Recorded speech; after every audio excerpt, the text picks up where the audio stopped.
আজকে সকালবেলা ঘুম থেকে আমার উঠে মনে হলো মোমো বানাবো, তো যেই চাওয়া সেই কাজ। আমি বাজার থেকে বোনলেস মাংস নিয়েছিলাম, তারপর নিজেই কুচিয়ে নিয়েছিলাম। গাজরটাকে ভেবেছিলাম আমি কাটবো, তারপরে সেটাকে না কেটে আমি সেটাকে কুড়িয়ে দিয়েছিলাম। কুড়িয়ে দিতে আরো ভালোই লাগছিল টেস্ট। আর তোমাদেরকে আমি সেটাও বলবো যে আমার কত টাকা খরচা হয়েছে মোমো বানাতে। তো আমি পেঁয়াজ এখানে কেটে নিয়েছিলাম, একদমই ঝিরিঝিরি করে কেটে নিয়েছিলাম। তো এখানে গাজর পেঁয়াজ কাটা ডান।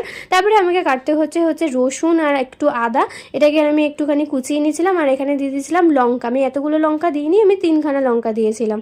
তো এখানের মধ্যে সব আছে পেঁয়াজ গাজর। এবার কুচানো মাংসটার সাথে সেটা মেশানোর বাড়ি। তো সব সবজিগুলো যেগুলো কেটেছিলাম ওগুলো দিয়ে একটু গোলমরিচ, তারপরে নুন টুন দিয়ে মাখিয়ে রেখে দিয়েছিলাম। তারপরে যেমনভাবে ময়দা মাখা হয় সেরকমভাবে মেখে কিছুক্ষণ রেখে দিয়েছিলাম, 1 ঘন্টা মতন। তারপরে এখানে আমার বন্ধু এসেছিল, তো সেও আমাকে হেল্প করছিল, একা একা আমি পারছিলাম না।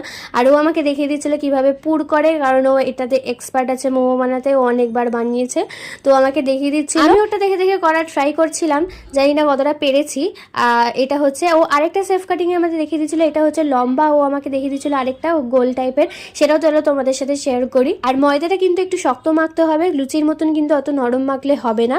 তারপরে আমি এটাকে স্টিম দিয়ে দিয়েছিলাম। স্টিম করার পর মোমোগুলো এই অবস্থা হয়েছিল। খেতে কিন্তু খুবই ভালো হয়েছিল, দেখতে এরকম একটুখানি এবড়ো খেবড়ো হলেও খেতে ভালো হয়েছিল। আমি প্রথমবার বানালাম তো। আর স্যুপটাও আমি বানিয়েছিলাম, স্যুপটার রেসিপি আমি তোমাদেরকে দেখালাম না, ভিডিওটা অনেক বড় হয়ে যাবে বলে। তোমরা যদি স্যুপের রেসিপি জানতে চাও তুমি স্যুপটাও বলবো। স্যুপটা খুব ইজিভাবেই বানিয়ে নিয়েছিলাম। মোমো বানাতে আমার খরচা হয়েছিল 120 টাকা।